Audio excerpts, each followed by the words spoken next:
Lezi ndaba zehora lokuqala sikwethula zinabukhoma ikomkhulu le-SABC e-Auckland Park eGoli nazi ezinohlonze emini nje. We are and will continue to stamp out corruption in our immigration system. Mele uCyril Ramaphosa umemezele inyathelo athi zizothathwa iminyango kahulumeni ehlukene ngenhloso yokubhekana nenkinga yabo kufika bakuleli ngokungemthetho njengoba imbhikisho yokukhalanga lolu daba iqhubeka nokusabalala kuleli. These people have been monitoring certain containers before the Boys and Swan. There is communication, they date back to 21 May 2021.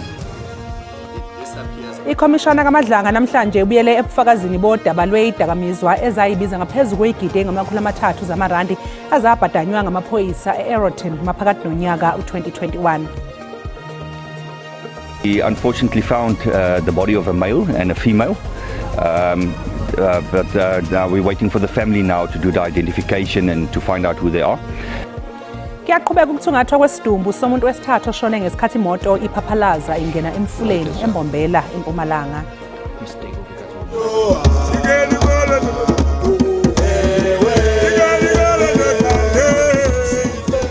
Injabulo ibhalwe ebusweni kubalandeli beBafana Bafana bathole ithuba lokuyokweseka iqembu emqhudelwaneni wendebe yomhlaba njengoba sekusele izinsuku ezintathu iBafana itholane phezulu neMexico. Ngikubingelele mbukeli ngikwamukele indaba enze hora lokuqala igama lami noXolo Mamtshali wakwaMoa lihlaba ngelimhlophe qwa ake sibheke ukuthi namhlanje imini sikuphathele ziphi.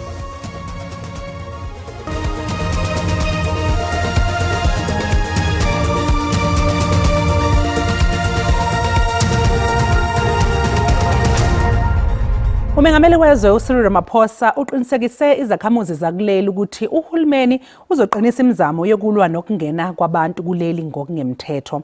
Umengameli ubethula inkulumo ayibhekise esizweni malungana nodaba lokufudwa kwabantu kanye nokuphathwa kwemingcele kulandela ukukhathazeka ngokwanda kwembhikisho yokukhalanga abokufika abakuleli ngokungemthetho.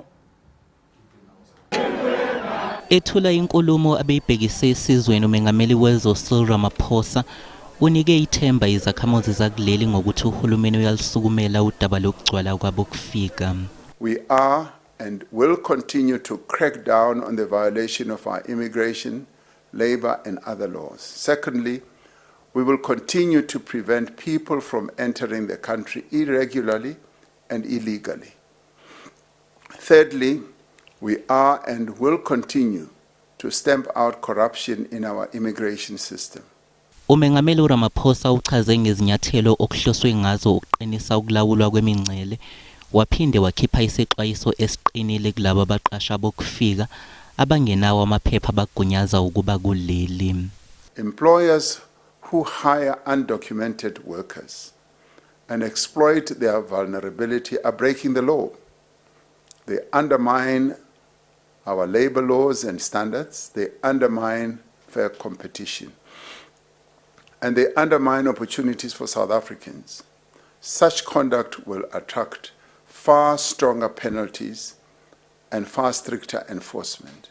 As part of this effort, I will be sending envoys to a number of sister African countries to outline the measures that we are announcing this evening and to deal comprehensively with the issue of migration in cooperation with those countries.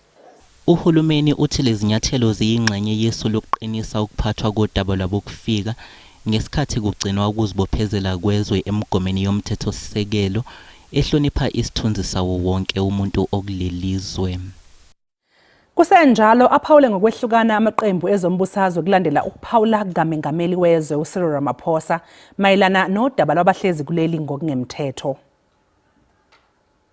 I do feel like the president has got a misdirection when it comes to the issue, where he's looking at it as a political issue with people trying to gain political power, or these groups are rising because they think that they want to be in politics. I can safely assure you that if personally for myself, I have no desire to be in politics. I think the president is actually really speaking to the hearts and minds of South Africans.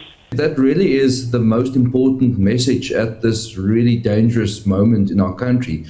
South Africans must reject xenophobia. We must uphold our constitutional values, and we must never allow anger over the hardships of the economy to become violence against vulnerable people.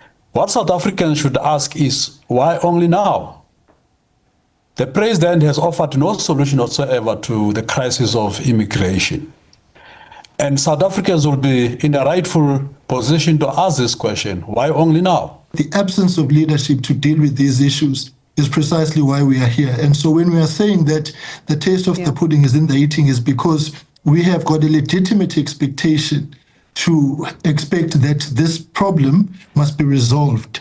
And there is no brainer in trying to sanitize the issues by wanting to make excuses. No one is in favor of what's happening, for example. We cannot condone violence, we cannot condone vigilantism, but at the same time, there's nothing wrong about us asking those who are in the country illegally, who are undocumented, to come forward so that we can facilitate the process of taking them out of their country. Mbukeli, nawe ke sikubuzile ukuthi kuthini wena okwakho ukuphawula ngenkulumo kaMengameli wezwe waphendula kanje. Ngibheka kakhulu kaMengameli mina. Ithole nje engenasixazululo. Futhi esathole ukuthi abantu abakonguleki inkukhu emahleni wabo. Basagcwele ipolitiki kanti abantu asebephumile kwipolitiki abantu manje. Sibengulekile inkukhu bakhathele. So uhulumeni ngibone ngathi hayi akoyiqondi kahle lento.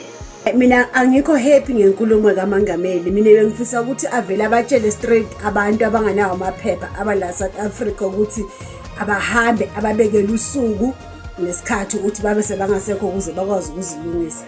Iswakele yona inkulumo kaMengameli oSingilazolo engicabanga ukuthi ke naye azogcina ngokukhuluma kodwa kuzoba nama action azowenza njoba ethena nje baqashi labo baqasha abantu bokufika abangenazo izivume nawo baqashi kuzomela besesele izinyathelo. Ngicabanga ukuthi lele kube iphuzu elizwakala kakhulu elishiwo uMengameli.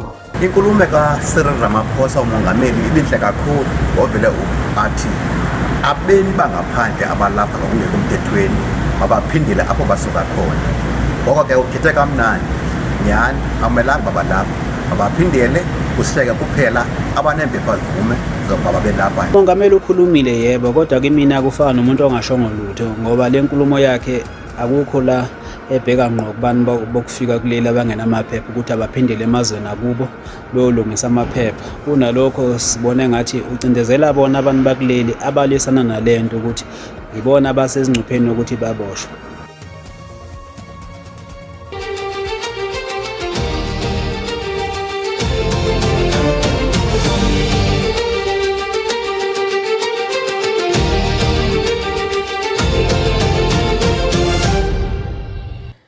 Ikhomishana kaMadlanga namhlanje ibuyele ebufakazini bodaba lwezidakamizwa zenani elingaphezu kwezigidi ezingama-300 zamarandi ezabanjwa ngamaphoyisa e-Aeroton maphakathi nonyaka u-2021. Ngeledlule ikhomishana ibigxile ophenyweni lwezidakamizwa ezanyamalala ngendlela engaqondakali ehhovisi lama-Hawks elisePortshepstone KwaZulu-Natal. Ufakazi ke ophambi kwekhomishana uLieutenant Colonel Nkwana Sebola wama-Hawks. That is the screenshot of the Lieutenant Colonel Sebola usekhuza ibuya phambi kwesithangami njengoba eseke wethula ubufakazi bakhe bokuqala ngenyanga edlule. Udabeni lomthamo omkhulu wesidakamizwa ezatholakala endaweni yezimboni e-Aeroton eGoli ngo-2021, uSebola wabopha amaphoyisa amabili awahlonza njengabasolwa ababesebenza umshosha phansi nabathile okuhlanganiswa kubo nabasebenza ngaphakathi echwebeni lemkhumbi eThekwini lapho icontainer equkethe khona isidakamizwa yasukela khona. This communication date back to May 2021, which clearly indicates that these people have been monitoring certain containers before the Boysense one. There is communication, they date back to 21 May 2021, which also, upon discovery, we realized that their operation was successful on that day. Uchazele isithangami sekhomishana ukuthi bonke abasolwa beyamaniseka kanjani nodaba lwezidakamizwa ezashaqwa e-Aeroton. One of the screenshots found on the device of the accused person contained the communication between Philip Plain, who was saved in the device as Tumelongu, and individuals identified as alpha. Isithangami sekhomishana kaMadlanga sifuna ukuthola ukuthi ngobani labo abangofisha abakhulu abahweba ngesidakamizwa abashomene namaphoyisa athile kwebuweni kwesidakamizwa eyisuke seyishaqwe ngamaphoyisa. Amaphoyisa asesifundazweni eMpumalanga ayaqhubeka nokuthungatha isidumbu somuntu wesithathu okukholakala ukuthi ubesemotweni etholakale icwile emfuleni weingwenya ngemva kwengozi eyenzeke izolo ekseni eMbombela. Amaphoyisa kwazileke ukuthola idumbu zababili abebekuyo le moto. Kuba ukuthi ekseni kakhulu izolo imoto ehlulekile ukuma yephula uthango yasho phakathi emfuleni wezingwenya. As we were going to Kamaguko Robot, these people that are staying here, they stopped us to say that there's a vehicle that went into the dam here, into the river here. And then we decided to stop here. We came to check the vehicle. We found the vehicle. The lights were turning on and off, on and off, on and off. And then we contacted it was EMS and SAPS. Ngemuva kwalesehlo abatshuzi abangamaphoyisa babesebezama ukuthungatha abantu ababengaphakathi kwale moto nokuyilapho bethole isidumbu ezimbili ngemuva kwamahora bethungatha. We unfortunately found the body of a male and a female, but now we're waiting for the family now to do the identification and to find out who they are. The dive itself was not too difficult. We had problems with the current that was always strong, and we have to work against that. The ice cold water was a problem. Namanje amaphoyisa sendaweni esigameko ukuthola kabanzi ngembangela yengozi. We've opened a case of culpable homicide, and one male has been identified by the parents. However, the female has not been identified as yet. We'll hear from friends who is she and where does she come from, because it's a female. Uphenyo lokuthungatha lona wesithathu luyaqhubeka. Mbukeli sathi qo edolo kanti uma ngabe sibuye ekhefini sokuphathela uWT. Le judge ayifuna ukuceda le case available. Lihlahliselwe olwesine icala lokubulawa kukaSenzo Meyiwa njengoba namhlanje ngemva kokuthi abameli babasolwa benquma ukuthi asekho isidingo sokubiza ufakazi obekulindelekile namhlanje.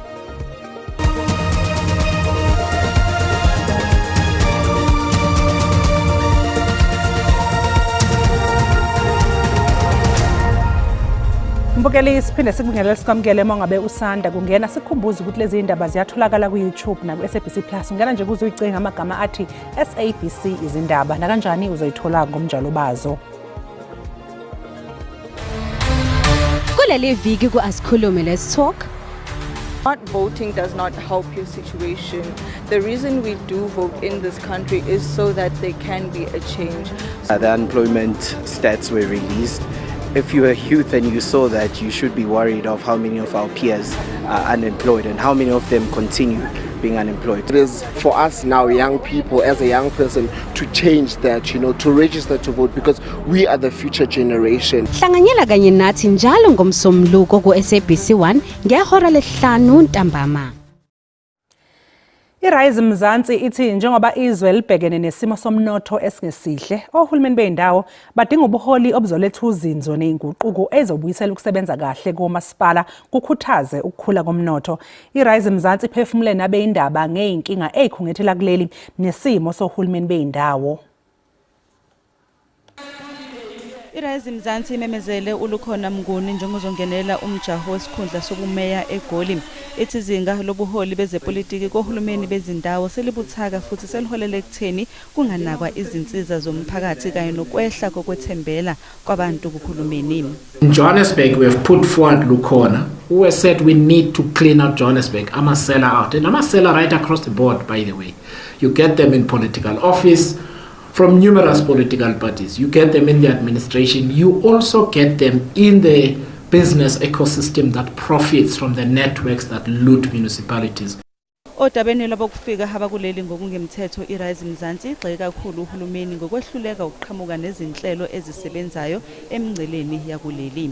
Clear that for decades we have had an evolving immigration crisis where the government's ability to manage the problem and process it correctly has been degrading over time.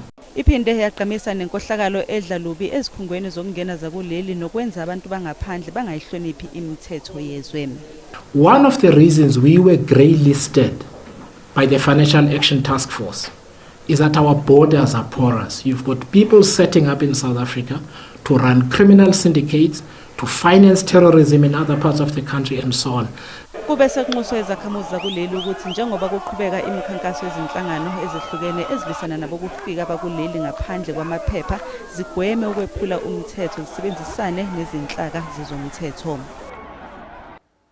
Lihlahliselwe olwesine icala lokubulawa kaSenzo Meyiwa njengoba namhlanje bekulindeleke ukuthi kungene ebhokisini lofakazi ufakazi omusha kodwa ke abameli bathi bayixoxile naye kanzulu banquma ukuthi cha asikho isidingo sokuba abizwe azokwethula ubufakazi. Abameli ecaleni lokubulawa kaSenzo Meyiwa bathi abasibonike isidingo sokubiza ufakazi bekulindele ukuthi angene ebhokisini lofakazi namhlanje.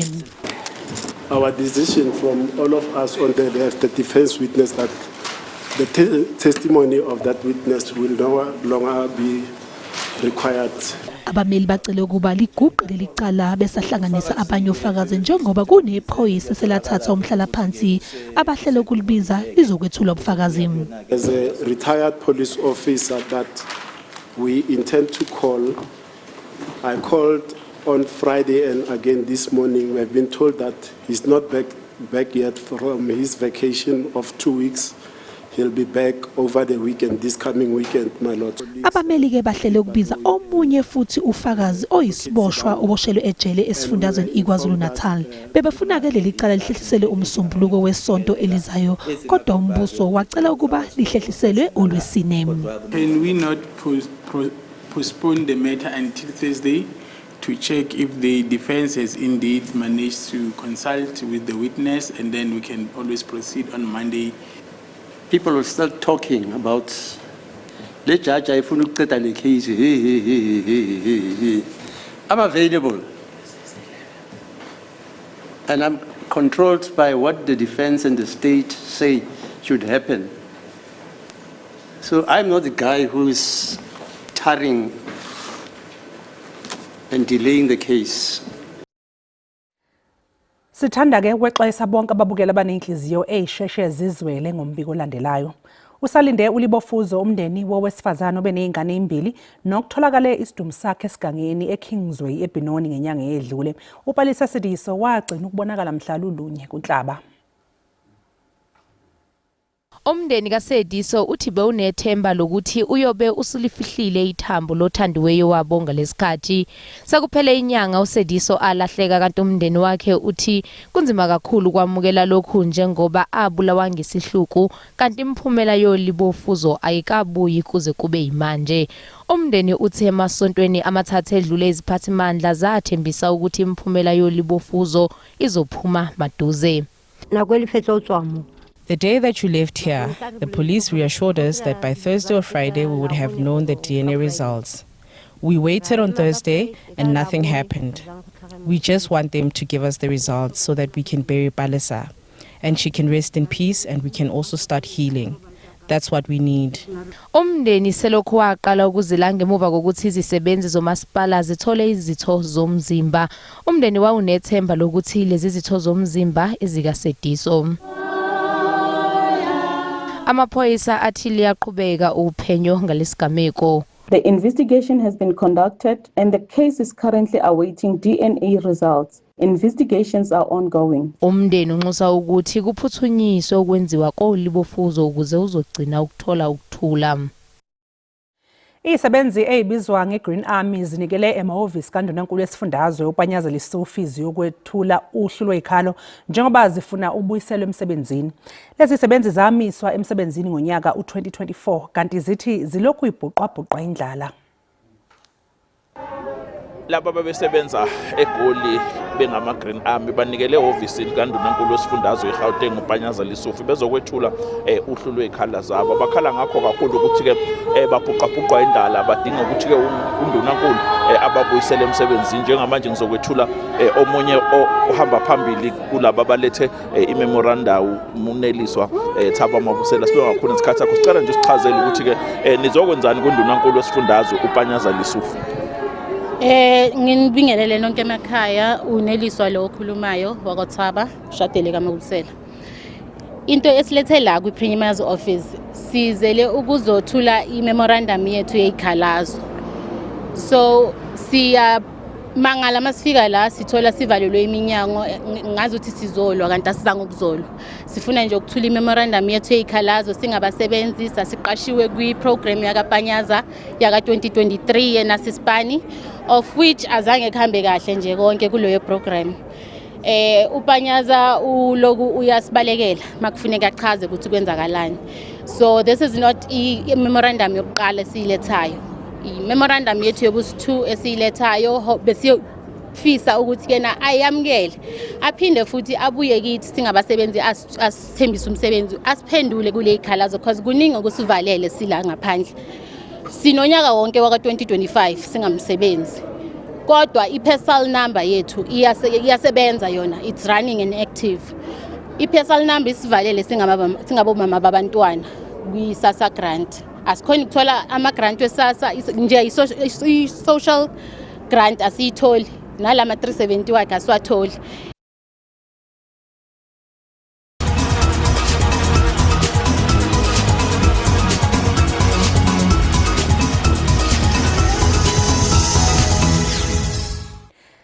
Injabulo ibhalwe ebusweni kulabo ababengabadlali beqembu lesizwe kanye nabalandeli beBafana Bafana abathole ithuba lokuyokweseka iqembu emqhudelwaneni wendebe yomhlaba njengoba sekusele izinsuku ezintathu ukuthi iBafana Bafana itholane phezulu neMexico ngolwesine. Abalandeli beBafana sebethelekile eMexico ukuzoxhasa iqembu lesizwe emqhudelwaneni wendebe yomhlaba eqala kuleli sonto. Labalandeli babuka umdlalo omakade bona beBafana neMexico abadlala endebeni yomhlaba kuleli ngonyaka u2010. iMexico inqoba lo mdlalo amagoli amahlanu kwamabili. This trip has been unbelievable, like a dream. It's been unreal. I couldn't have thought of anything better. Ngaze ngajabula, ngingajabulanga mina kuphela. And wonke ama fans akhona njengamanje are happy because sikwazile ukuthi sihambe siyobuka ama legend eBafana Bafana. After that sase siyojabula kwezinye indawo sadla kwamnandi sahlangana nabalandeli bani beMexico basiphatha kahle irespect ikhona la inkinga ke manje efasilungisi ilanguage. Abadlali beBafana abadlala ngo2010 bakunomdlalo ubuyisa imizwe eminingi. It's obviously to be out with the guys for such a long time and just to go out there again to get the legs going again. It was at the end of the day, you know, we're here to support Bafana Bafana, also Mexico as a whole, as a country, the cultural thing. It's been amazing. It was a great moment for us as well. 16 years later, we're back on the field as a team together, you know, playing against 2010 Mexico squad as well away. So this was a return leg. iBafana izodlala umdlalo wokuqala wendebe yomhlaba ngolesine neMexico emidlalweni ozobe impinda yomdlalo wokuqala wendebe yomhlaba yayibanjwe kuleli ngo2010 ezindabeni zeSABC ngumbuso Mkhize.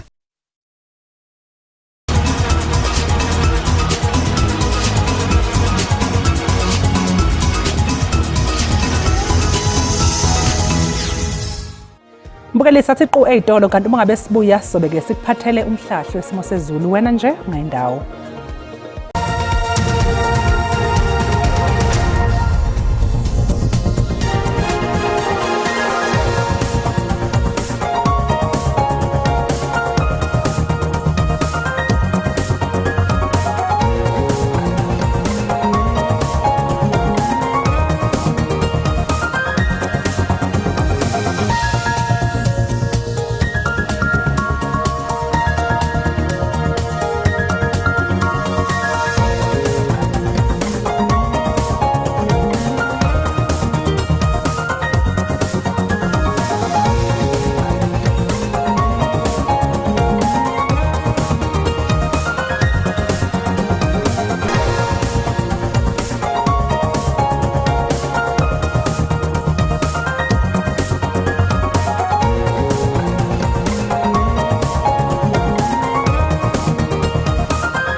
Bukelisi sibeka lapha bese kuphathele zona emini oza kwethu bayeza neindaba ngolwimi lwesiNdebele magamanxa ihora lesihlanu ntambama. Thina ke sobe sesibuya nezinye indaba ngehora lesikhombisa kusihlwa.